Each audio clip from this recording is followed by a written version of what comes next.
Magandang araw po, welcome po sa aking channel, Log9 TV. Nandito po tayo ngayon sa Tagaytay kung saan meron po tayong bagong video presentation, isang residential property na may lot area na 300 square meters.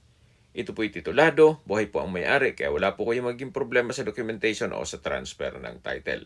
Napakatahimik po ng lugar, sariwang hangin at malamig po ang klima.